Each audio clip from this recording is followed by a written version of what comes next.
Miller, que viene a presentar su libro Más allá del mapa, en temas de hoy. Una invitación a vivir el viaje de la aventura en no del turismo.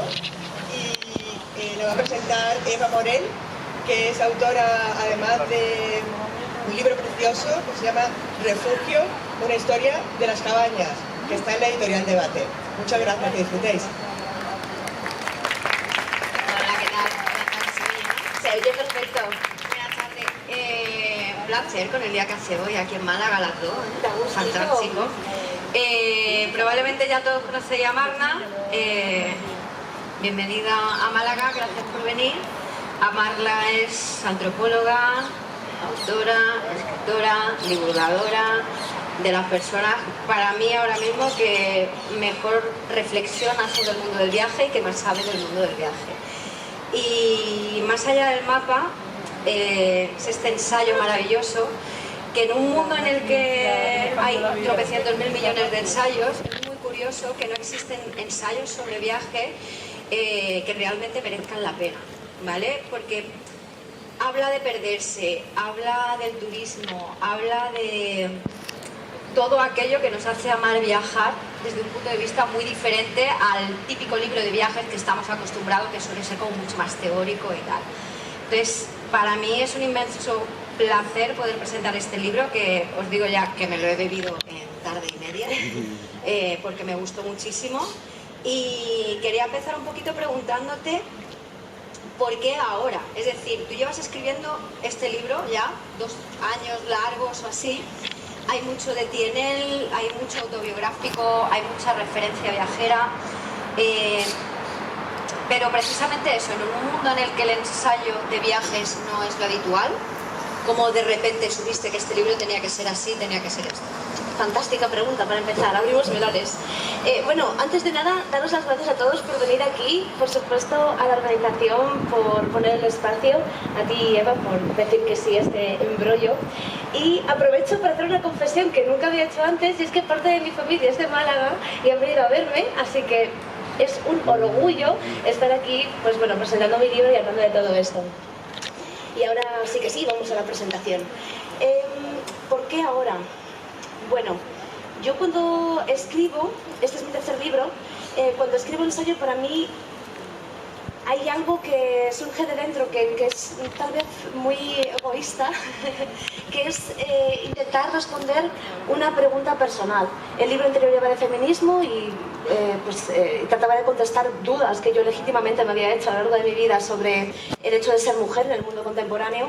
Y en este libro, al final, el motor que lo impulsa es el tratar de responder el por qué viajamos, por qué viajo yo como persona individual, por qué desde que soy pequeña siempre he tenido ese impulso de salir ahí fuera y de conocer, y en general, por qué el ser humano viaja, cómo poder universalizar esa pregunta egoísta y individual.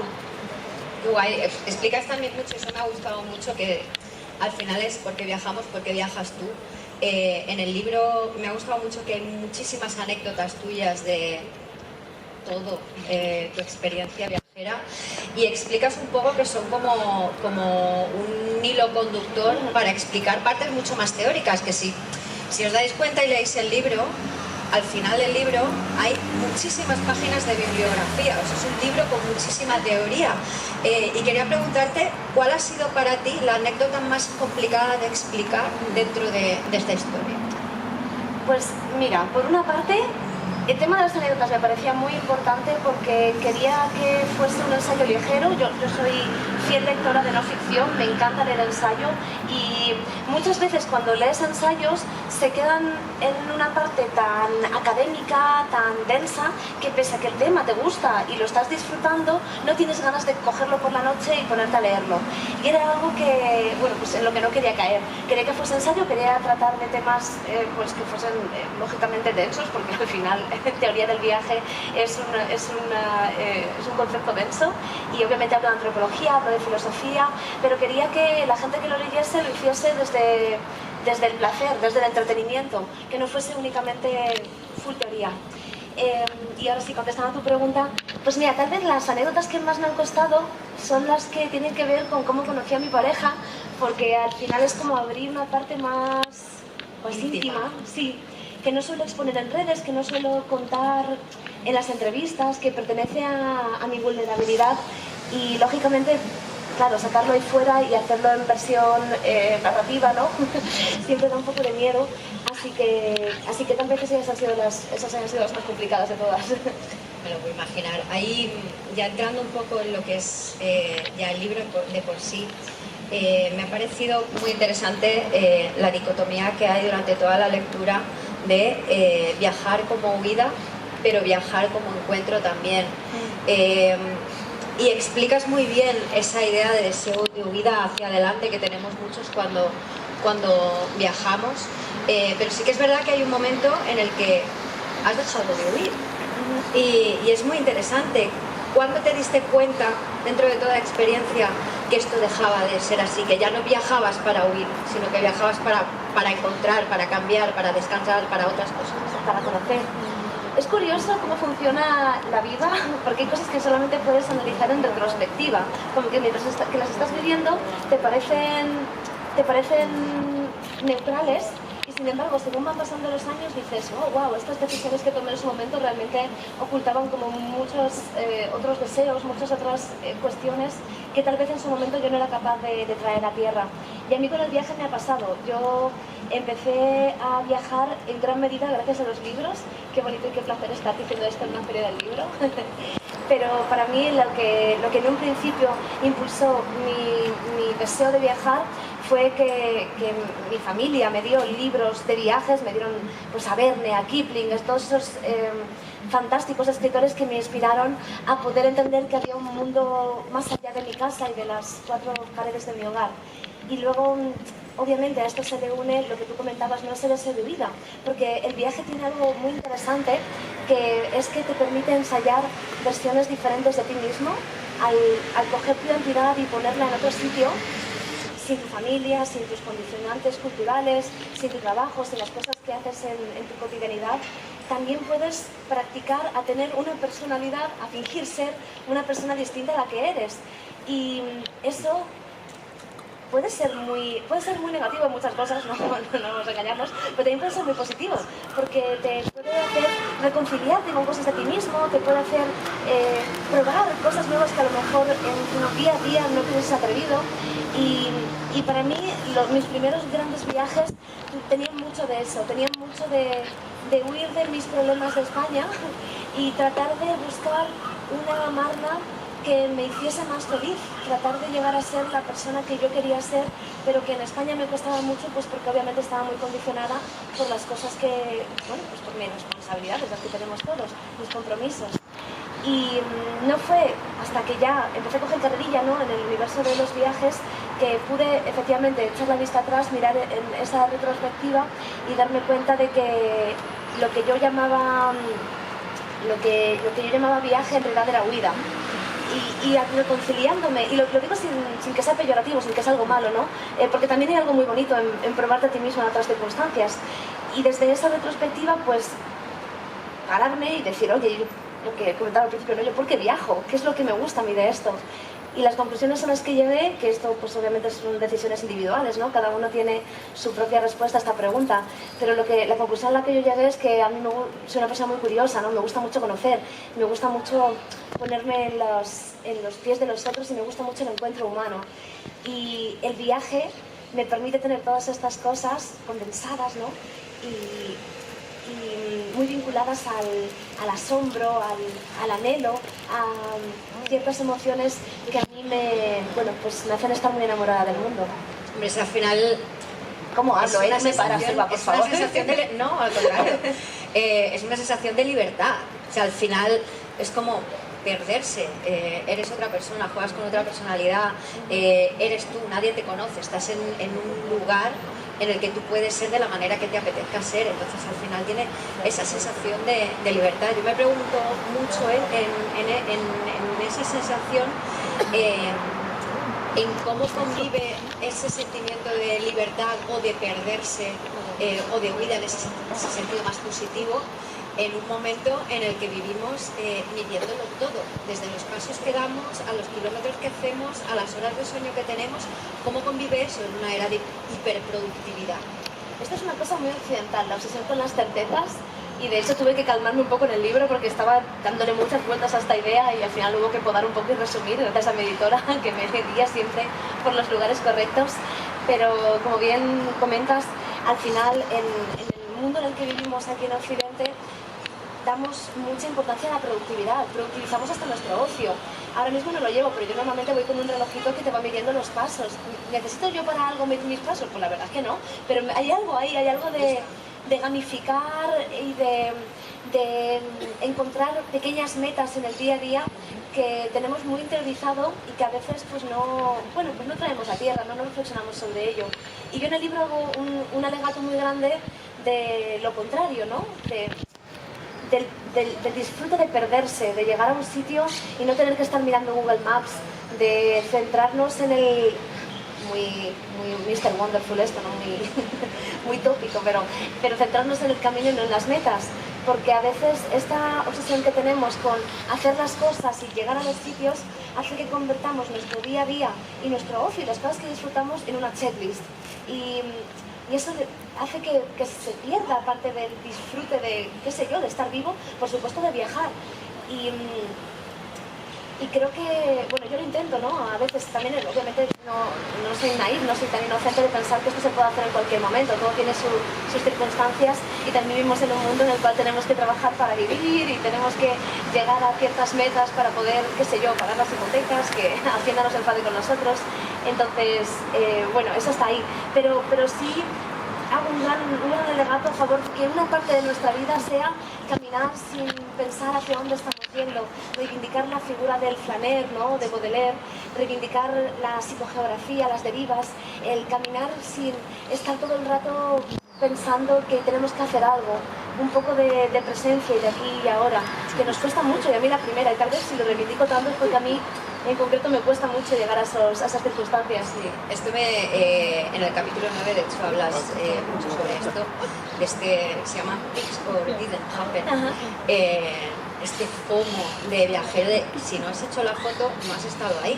Si no lo has compartido en redes sociales, no has estado ahí tampoco. Entonces, para mí, me parece muy interesante cómo a día de hoy ese mundo del viaje se ha transformado totalmente en esta parte como más artificial.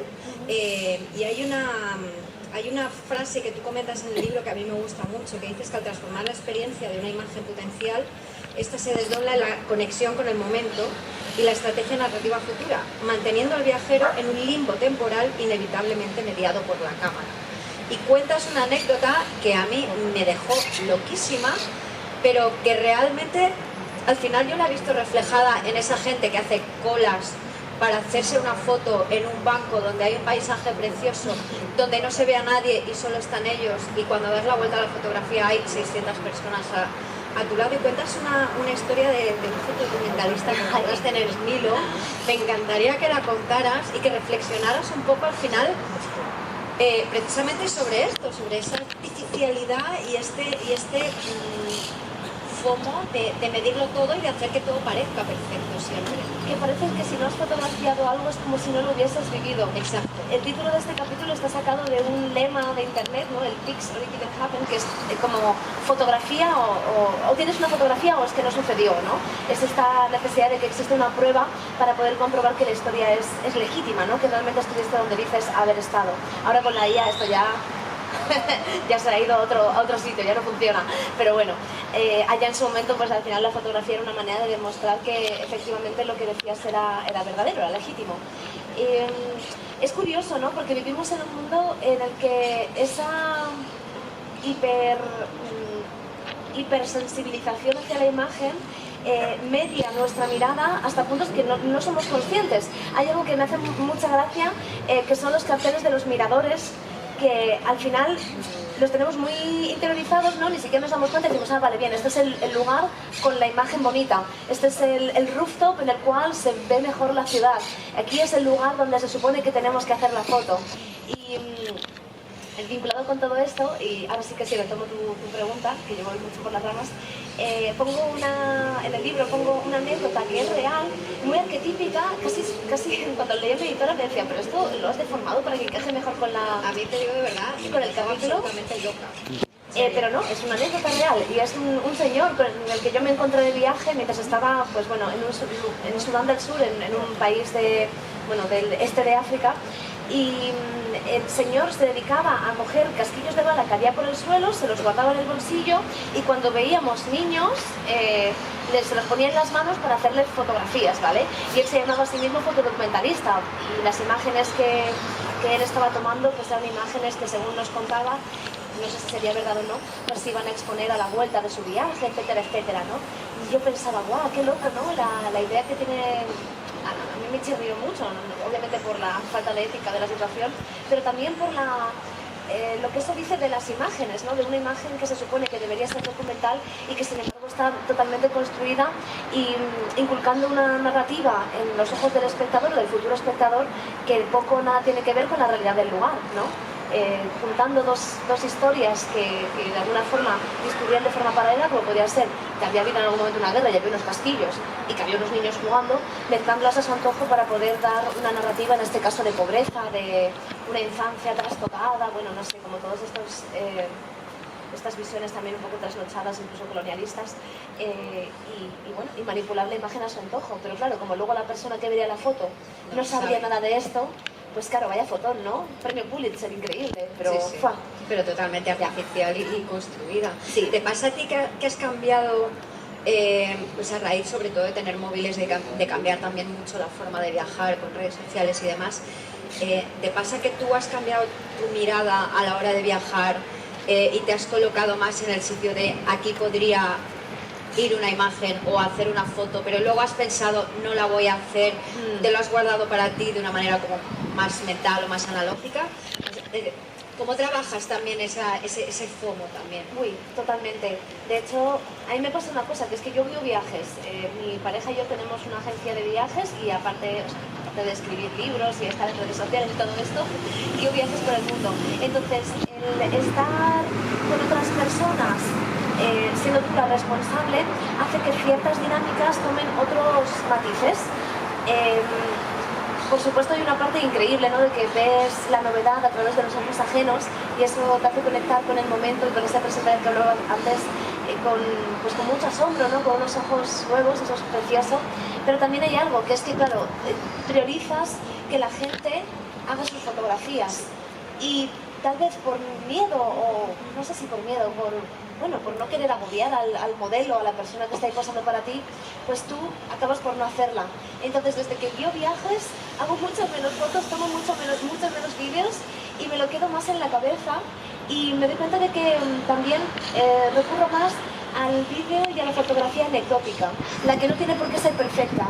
Y hay algo ahí con lo que me estoy reencontrando que me está gustando mucho, porque yo vengo de Bellas Artes, para mí la imagen es muy importante. También por eso en el libro hablo tanto de lo que es la imagen, el vídeo, o sea, obviamente la cabra tira al campo, ¿no? Es mi base. Y durante todos estos años he hecho un montón de fotografías de mis viajes, sobre todo analógicas, pero desde que estoy guiando a tiempo completo, siento que hago menos fotos y menos vídeos y que los que hago no me fijo tanto en la calidad, sino en que me recuerde al momento en el que yo estaba, ¿no? Y a veces hago compilaciones, pero más sucias, menos pulidas de lo que hacía antes. Y hay algo ahí con lo que me estoy encontrando que me gusta mucho, que tiene más que ver con mi recuerdo personal, que puede que tal vez no lo comparta, pero que el origen sea mi propio recuerdo, no tanto de estar pensando en buah, tengo que grabar esto para redes sociales, tengo que hacer un reel, ¿no? Estar como en ese limbo, ¿no? Lo que hablabas tú antes, en esa experiencia futura. Sí, a mí me pasa como periodista de viajes, me pasa mucho que siempre me piden haz la foto perfecta. Ya. Y yo me he encontrado durante mucho tiempo con un debate muy grande de cómo hacer esa foto, de trasladar el momento bien, y ha llegado un momento que dices, pues es que al final la historia de lo que yo experimente es lo que cuenta. Sí, luego ya pues le pediré fotos al de prensa, pero al final es eso, intentas luchar con esa artificialidad y con ese momento perfecto, porque yo creo que para mí, estoy de acuerdo contigo, para mí viajar, o el recuerdo que me quedo con el viaje, Yo luego voy a mirar las fotos, sí, pero para mí va a ser la foto pues del momento tonto que he tenido, de esa anécdota más divertida, de algo que he hecho, que me va a recordar luego todo el alrededor, no de la foto perfecta en el momento perfecto. Y la experiencia, para mí por lo menos es el priorizar que si estoy aquí hablando con una señora y me está explicando cómo decir estas 5 cosas en su idioma, pues coger una libreta y apuntármela, no ponerme a grabarlo, ¿sabes? Sino quedarme con la experiencia, y si luego hay tiempo para poder sacar el contenido de ello, pues bueno, por supuesto adelante, porque al final vivimos en el mundo en el que vivimos. También tengo que decir que tengo la suerte de que mi pareja es fotógrafo y videógrafo, entonces también hablo desde un privilegio de que también puedo ceder parte de esa, qué sé yo, responsabilidad, a veces corporativa, a veces, no sé, también hace falta fotos y vídeos, ¿no? También es parte de nuestro trabajo, pero que puedo cederla un poco y centrarme yo en esa otra parte de quedarme con el conocimiento. También ahí la parte de antropóloga se dispara. Yo quiero los datos, quiero acordarme de lo que me está contando, y la imagen para mí es secundaria. Sí, debería ser así. Sí. Me ha gustado mucho también cómo haces esta historia del viaje y la historia del turista. Ahora en algún momento abriremos algún melón sobre el turismo, que lo tratas de manera muy crítica, muy fina y muy elegante aquí. Hablas un poco de los inicios del turismo, de los inicios del viaje y demás, y hablas de los exploradores. Obviamente sabemos que los británicos siempre han sido los reyes un poco de esa exploración y de esos inicios en el siglo XIX, pero me sorprende siempre mucho que históricamente el mundo del viaje siempre ha estado asociado a figuras masculinas. Quería sacarte este tema porque precisamente creo que ayer o antes de ayer subiste un reel de una exploradora. Entonces, me gusta también cómo exploras este tema aquí. ¿Qué nombres propios de mujer crees que debemos saber? ¿Crees que deberían ser obligatorios, aparte de Dr. Livingstone y aparte de los 4 o 5 que todos sabemos? Porque las mujeres han explorado incluso en la misma época que los hombres, antes de los hombres, y ha sido más interesante. Ellas han hecho mucho por el mundo del viaje y el mundo del turismo. Me encanta que toques este tema porque estoy efectivamente ahora en Instagram haciendo una serie de vídeos de, bueno, pues sí, de grandes viajeras famosas, recuperando nombres de grandes mujeres que por un motivo o por otro, nadie sabe qué motivos, vaya, han sido, pues bueno, invisibilizadas o no han tenido tanto foco como otros grandes nombres masculinos. Es cierto que al final ya existen otros muchos libros que tratan el viaje desde la teoría de género, entonces en este libro en concreto no hago hincapié en ello, pero en mi vida personal y en mis redes estoy todo el rato dando la chapa con este tema, ¿no? Con lo importante que es tener referentes, y tal vez en gran medida porque yo misma como viajera no los he tenido, y qué rabia, ¿no? Meterte en redes sociales y que el mundo de los viajes y los viajes de aventura, ¿vale? No digo el viaje de me voy a Roma 3 días, que está genial esa Roma 3 días, quiero decir, pero que el tipo de viaje que yo hago es un viaje más de aventura, más de ir a un lugar remoto donde no haya infraestructura turística, y ahí es que no hay nombres de chicas, me da mucha rabia. Pero bueno, contestándote, grandes viajeras famosas. Hace muy poco me leí un libro que se llama Sin permiso del rey, que narra la vida de Janet Barrett, la primera mujer que dio la vuelta al mundo, que circunnavegó el planeta a bordo de la expedición de Bougainville. Ella era botánica y bueno, recopiló un montón de ejemplares, creo que eran más de 4.000 ejemplares, están asociados a su nombre, de nuevos descubrimientos botánicos durante aquel viaje. Y es un nombre que, vamos, que no conoce prácticamente nadie. Si alguno de vosotros lo conocéis, felicidades, muchas gracias.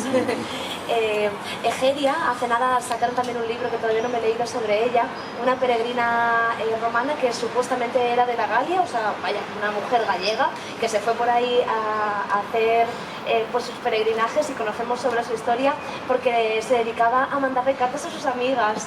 Entonces, sí, hace muy poquito una editorial ha sacado como una recopilación de sus cartas de la gran Egeria. Y bueno, nombres un poco más clásicos, ¿no? Como puede ser Gertrude Bell, como pueden ser Freya Stark, ¿no? Hace poquito hacía también un reel de Zora Neale Hurston, que era una antropóloga afroamericana que se dedicó a recopilar cuentos y folclore de comunidades afrodescendientes, haitianas, jamaicanas. Bueno, aquí podría seguir, pero por no dar más nombres, así, escribidme por Instagram, yo os lo cuento.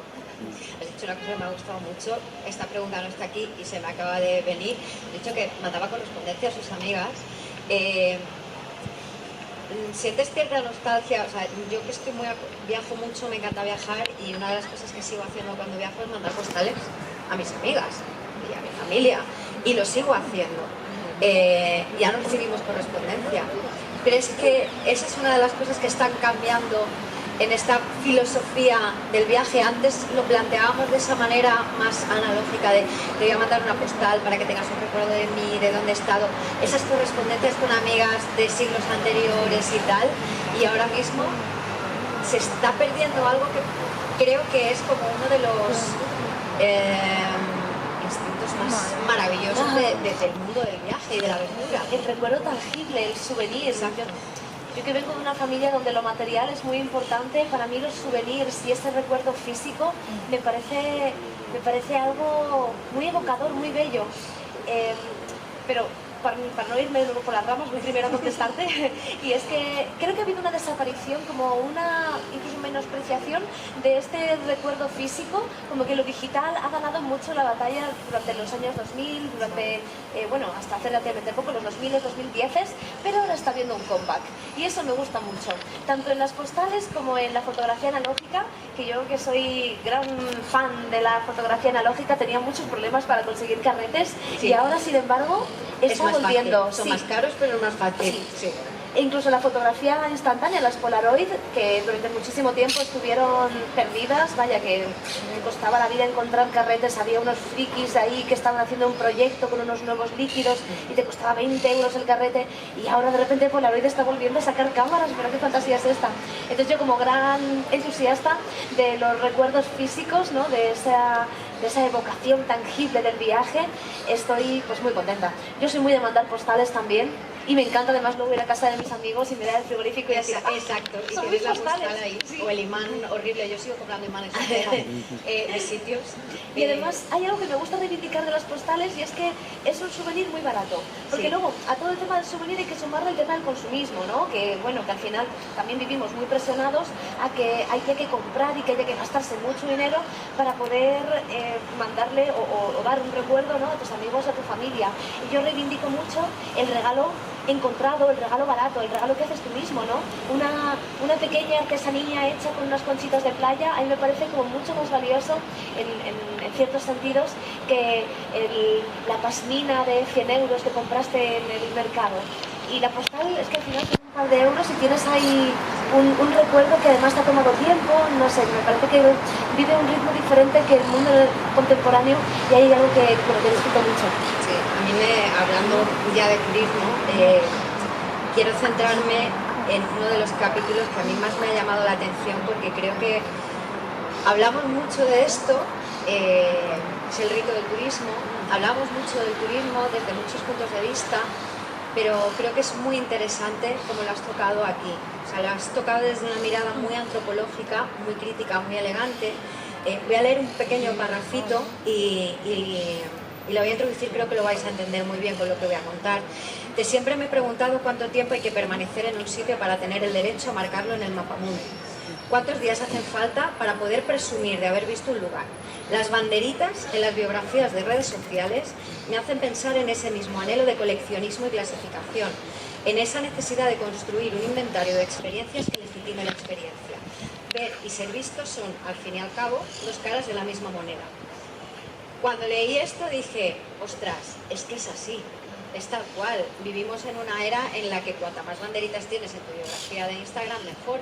Y claro, eso me lleva a abrir este melón, sobre todo en una ciudad como Málaga, que es una de las ciudades donde el turismo masivo ha crecido más en los últimos años. Yo me volví de Barcelona hace 10 años huyendo del turismo masivo, vivía en el Raval. Llegué a Málaga de vuelta a mi hogar hace 7 años, y en estos 7 años he visto cómo ha crecido ese turismo masivo. Tú misma comentas en el libro que cuando una ciudad pierde esa esencia, cuando una ciudad pierde lo que es la autenticidad, esos turistas ya no la quieren ver de la misma manera ni la quieren ver más. ¿Qué le puedes decir a una ciudad como esta, que está en ebullición, que es un parque de atracciones para el turismo? Pues es que esto es un círculo vicioso. A ver, ¿por dónde empiezo a contestarte tantas cosas? Tengo más preguntas sobre esto.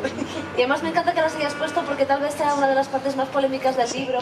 Para mí era importante hablar también de la parte mala del viaje, porque en los libros de viaje, sobre todo en los libros de teoría del viaje, hay una gran idealización pues obviamente porque los que los escribimos nos encanta viajar, entonces cuesta mucho criticar aquello que tú mismo ejerces. Y sin embargo me parecía importante hablar de estas aristas. Creo que lo hago en un tono que es, qué sé yo, evocador, no inspirador, más en el plano del cuestionamiento que en el plano de, qué sé yo, de meter ahí el dedo en la llaga, ¿no? Pero me parece que cuando ese cupo se termina y comienzas a desplazar a la población autóctona porque no pueden pagar los pisos que están siendo comprados por grandes inversores, cuando las tiendas de los centros de las ciudades se convierten en restaurantes para extranjeros o tiendas de souvenir para comprar los mismos imanes que nosotros compramos en el extranjero, ¿no? Ahí la ironía. Cuando se convierte en eso, al final estás desplazando a las personas que son de un lugar a los suburbios y al extrarradio en pos de perseguir ese beneficio económico. Pero al final es un pan para hoy, hambre para mañana, y en algún momento hay que darse cuenta. Contestándote de manera un poco más, más racional, para mí hay dos perspectivas, ¿no?, en todo este debate del turismo y de los potenciales peligros del turismo masivo y del turismo extractivo. Por una parte es educación hacia el viajero, ¿no? Educación para que no te sientas legitimado a hacer en otros sitios aquello que no harías en tu lugar de origen, porque sería una falta de respeto. Y hacerlo hacia el extranjero que está en tu sitio, ¿no?, en tu país, en tu ciudad, pero también quedarnos con la copla y no hacerlo nosotros. Porque ¿qué pasa? Que cuando viajamos a un sitio y es difícil que volvamos a repetir, ¿no?, el destino, quién sabe, a lo mejor te enamoras y vuelves allí, pero cuando vamos a un sitio de vacaciones, pues normalmente no lo hacemos pensando que vamos a volver al mismo lugar. Y entonces nos sentimos en la legitimidad de hacer cosas que tal vez sabes que no están acordes con el lugar, ¿no? Pues yo he visto un montón de gente, qué sé yo, en Indonesia, en Bali, ¿no?, pues yendo en bikini prácticamente a templos. Pues no, pues hay cosas que no hay que hacer. Eso por una parte. Pero también me parece importante no quedarnos en esta reflexión individual, porque a veces es como, bueno, tú viajero o tú turista tienes que dar el cambio, porque obviamente también hay que hacer una crítica colectiva a los que realmente tienen aquí el poder de las cosas, que son los ayuntamientos, que es el gobierno, ¿no?, que es al final pues un país que evocadora estaba y que afilada estoy ahora, ¿no? Pero bueno, que al final cuando se habla de esto es lo que es la realidad. Que un país donde un porcentaje tan alto del PIB está basado en el turismo, pues tiene unos potenciales riesgos, ¿no? Y sí que pienso que se puede gestionar el turismo de una forma que sea constructiva. En el libro no sé si lo menciono, pero tú que haces periodismo de viajes a lo mejor conoces el caso, y es Bután. Bután es un país muy chiquitito en Asia que puede ejercer estas políticas en gran medida porque es un país muy chiquitito, no sé cómo se podría extrapolar esto a España, pero bueno, tampoco es mi visión, yo me puedo quejar, luego que otros tomen las decisiones. Pero Bután lo que hace es que tiene una bolsa de oferta y demanda para sus visados turísticos, de tal manera que ellos todos los años establecen un número máximo de turistas que pueden entrar al país, y según se van acercando a ese número máximo, los precios de los visados por día empiezan a subir. Entonces, cuanta más gente quiere ir a Bután, más caro es ir a Bután, hasta el punto de que a lo mejor el visado de un día, te puede costar 300, 400 euros. Entonces, vale, sí, permitimos que vengas, pero obviamente cuanto más caro es, menos gente viene y seguimos teniendo el beneficio económico que viene bien al país. Sí, eso al final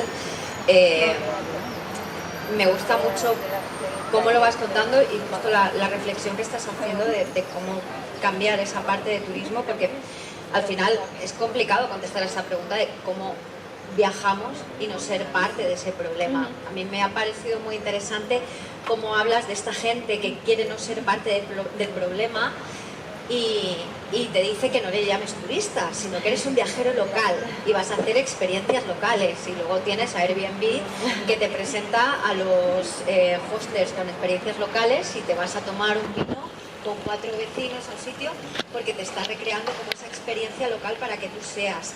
Tú dices que turista te llaman los otros, es una etiqueta impuesta nunca reclamada, y desmontas muy bien ese fenómeno de yo no soy turista, soy viajero. ¿Crees que parte del problema en todo esto está ahí? En que nosotros mismos no nos consideramos parte precisamente de ese problema. Es que hay una ambigüedad aquí que cuesta mucho reconocer, porque efectivamente si te gusta el viaje y te gusta ir a otros sitios, sea por un afán de huida o por curiosidad, ¿no? Sea cual sea tu motivación, al final te acabas mirando al espejo en cosas que tú mismo sufres, sobre todo en ciudades muy turísticas. En Madrid, que es donde vivo yo, pues pasa lo mismo, ¿no? Que al final los que vivimos en el centro hemos sido desplazados a los extrarradios porque es invivible, porque hay tanta gente por la calle que es que no se puede caminar, no encuentras las cosas del día a día, no hay supermercados, no hay ferreterías, ¿no? O sea, y acabas como siendo expulsado de tu propio lugar de origen. Pero bueno, de nuevo me voy. ¿Cuál era la pregunta? Que si nosotros que nos llamamos viajeros en vez de turistas seguimos siendo parte del problema.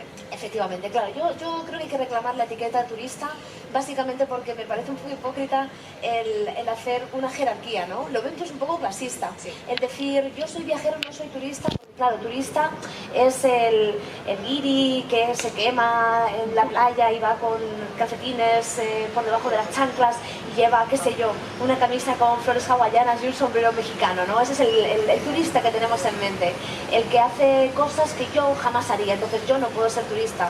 Sin embargo, cuando viajamos, todos nosotros, o prácticamente todos nosotros, usamos una infraestructura que ha sido creada por el turismo. En el momento en el que cogemos un vuelo de bajo coste, en el momento en el que cogemos, pues que vamos a comer a un restaurante, o yo una pizzería, pero tenía la mitad de la carta en inglés, pues claro, lógicamente, ¿no? Porque al final está pensado para ese turismo.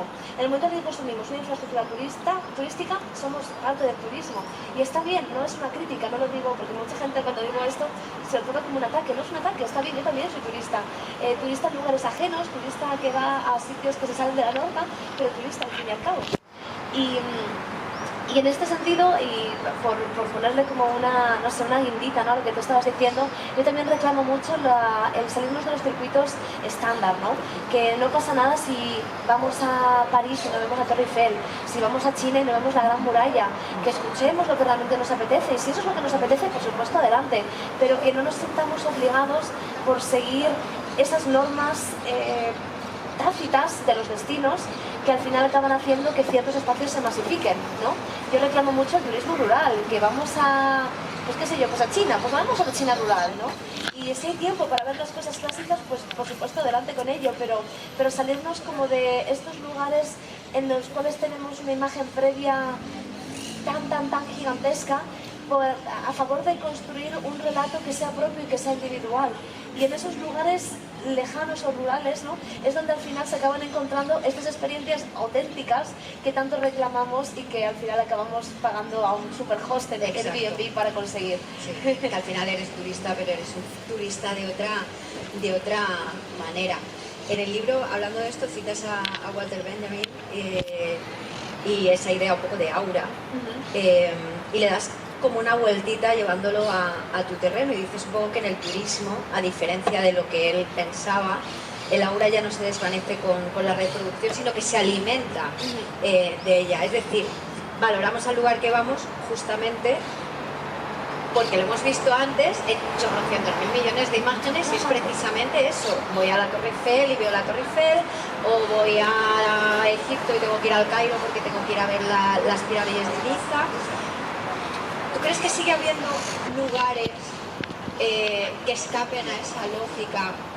No porque a lo mejor estén recónditos o estén más escondidos, ¿no?, que realmente escapen a ese imaginario que nosotros podamos tener de repente girar una calle en París, no ver esa Torre Eiffel y encontrarte con un jardín o con...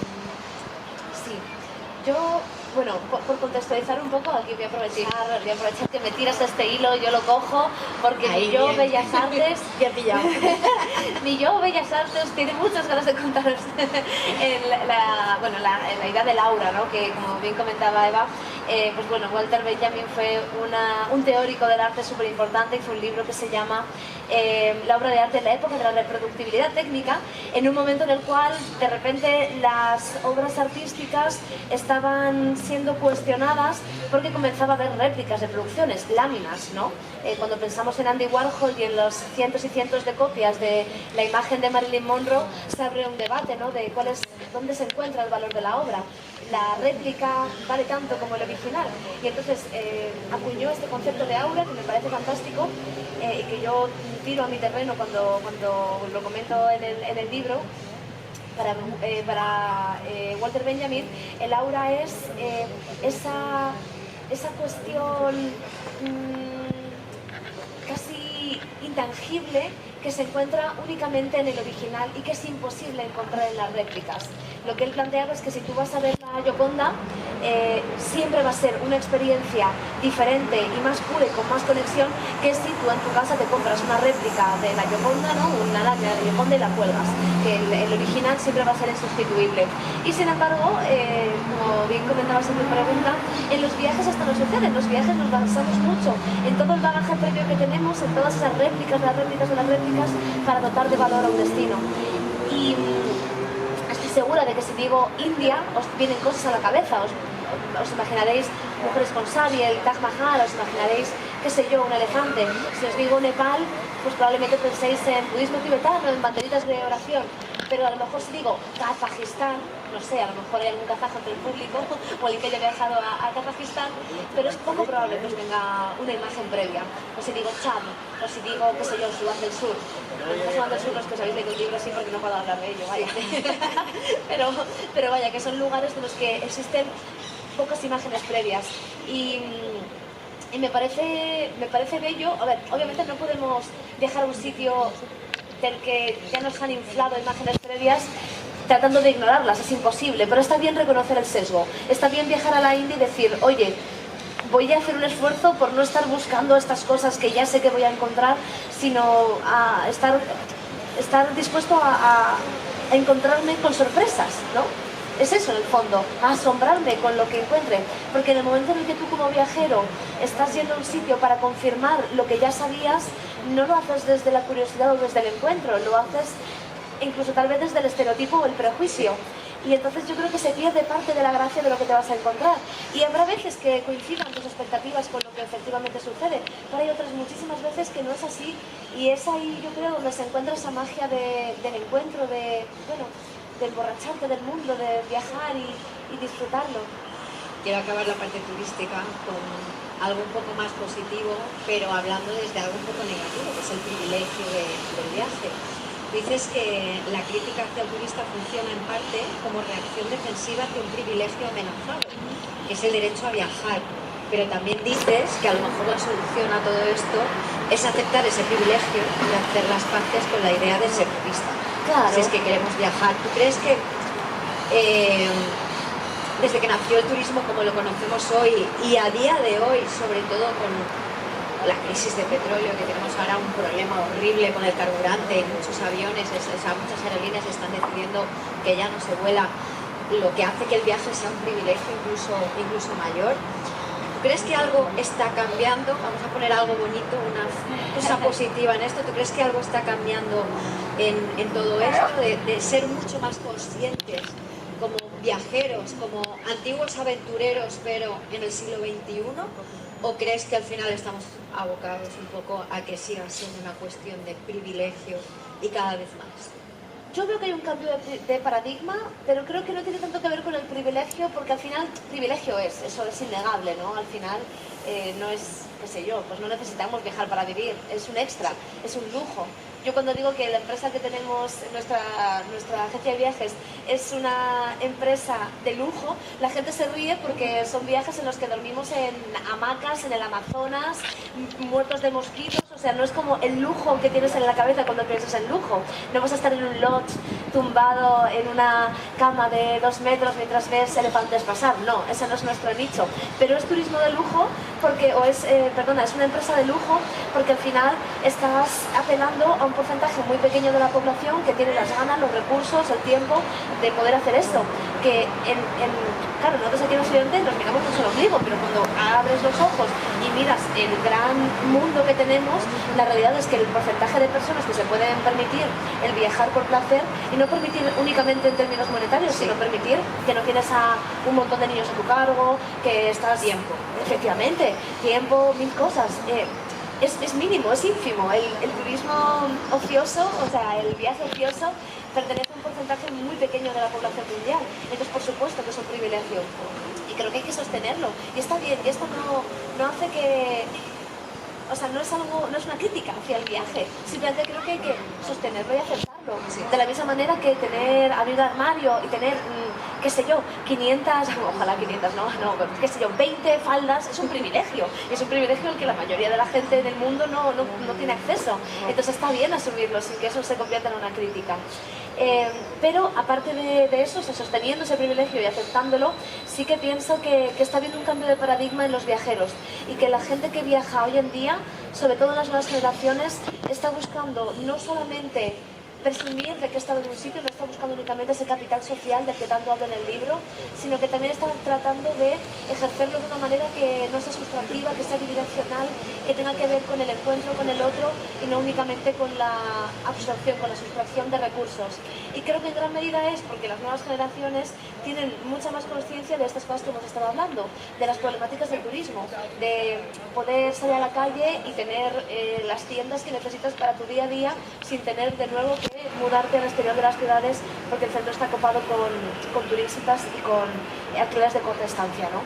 Entonces yo creo que ahí sí que está habiendo un cambio y nosotros lo vimos mucho en la empresa, que la gente, lo que antes era una reserva fácil, impulsiva, la gente nos manda mensajes preguntando por las condiciones de las cosas que van a suceder, ¿no? de cómo interactuamos con las comunidades, porque nosotros estamos muy centrados en la interacción con comunidades indígenas y con convivencia con familias que viven en lugares rurales y muy remotos, ¿no?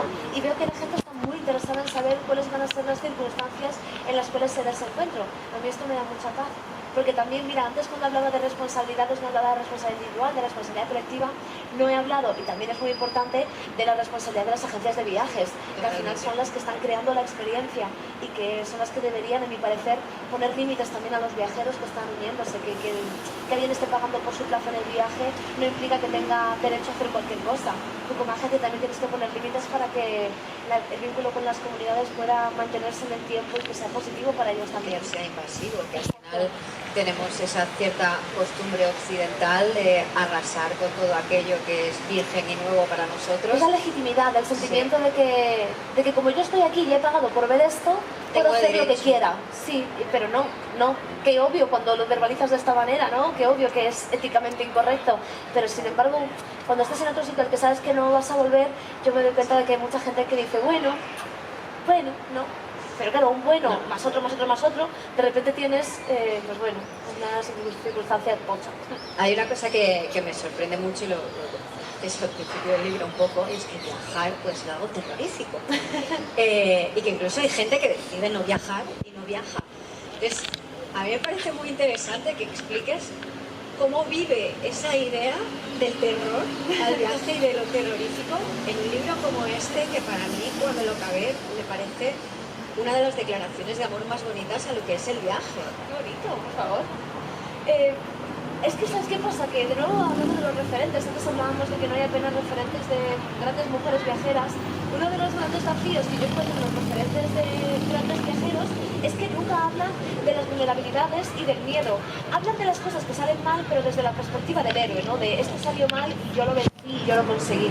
Que me parece bonito y muy valiente, pero creo que también hay que hablar de las cosas que salen mal, ¿vale? Y es que muchos viajes son terribles. Pongámoslo sobre la mesa y aunque hablemos de toda esta parte romántica y bonita de viajar y de salir ahí fuera, que está ahí, y obviamente, coño, es que es un libro sobre viajes, me encanta, ¿no? Me encanta ese encuentro con lo ajeno, con la otredad, pero a veces lo intentas y sale fatal. Y hay que reivindicar, yo creo, ¿no? Que eso... ¿Cuántas cosas reivindico en esta charla? Perderse, las mujeres viajeras, bueno, pues también hay que reivindicar otra cosa más y es que los grandes exploradores también pasan miedo y que para poder llegar a sitios muy lejanos a veces lo pasas fatal, ¿no? Y obviamente es una balanza y en personalidades como la mía pues acaba compensando, pero está bien si no te compensa, ¿sabes? No todo el mundo tiene por qué querer llegar a esos lugares y el viaje es gordo, el viaje es grande. Viajar a lugares muy lejanos, viajar que tu vida se convierta en un viaje constante, como puede ser mi caso a día de hoy, también tiene unos peajes gordos que creo que hay que hablar, ¿no? Que tienen que ver con el desarraigo, que tienen que ver con pues, no estar presente muchas veces en grandes acontecimientos de la vida de personas de mi entorno, que de repente mi mejor amigo tenga un hijo y yo esté en mitad del Amazonas y decir, ¡guau! ¡Qué guay el Amazonas! ¿No? ¡Qué bonito! ¿No? Estoy muy contenta de estar aquí, pero hay un peaje también a pagar por ello. Y creo que de ese peaje no se suele hablar, se habla solamente de la parte romántica, bonita, positiva. Y bueno, sí, me parecía importante traer a tierra que en el libro digo que hasta los grandes exploradores también temblaron algún día porque no sabían cómo pagar un billete de metro en una ciudad extranjera, ¿no? Y me parece, sí, importante hablar de esos miedos y de esas partes que salen regulinchi. Y hablamos también un poco de la decepción, o sea, cuando vamos a un lugar con una idea preconcebida de cómo va a ser pues esa isla o ese lugar remoto a los que tú sueles ir, y de repente cambia totalmente la idea, ese prejuicio, esa idea preconcebida que tú tenías. ¿Te ha pasado? ¿Qué lugar has sido tú con esa idea preconcebida y te ha sorprendido? ¿Y con cuál ha sido que en vez de sorprenderte realmente te ha decepcionado? Pues mira, antes he puesto unos ejemplos de lugares de los cuales no solemos tener imágenes previas y normalmente cuando voy a un sitio del cual no tengo una producción cultural, audiovisual, qué sé yo, literaria previa, casi siempre me sorprendo para bien. Por ejemplo, Chad, que yo creo que es el ejemplo que pongo en el libro, para mí Chad fue un auténtico descubrimiento, porque antes de llegar ahí me apunté porque un amigo iba para allá, tuve la oportunidad y digo, a ver, yo en qué momento voy a ir a Chad si no es ahora mismo. Entonces me acabé apuntando al viaje, pero no tenía ni idea de lo que me iba a encontrar y no encontraba apenas documentales, no había libros, no había apenas películas, así que fui con la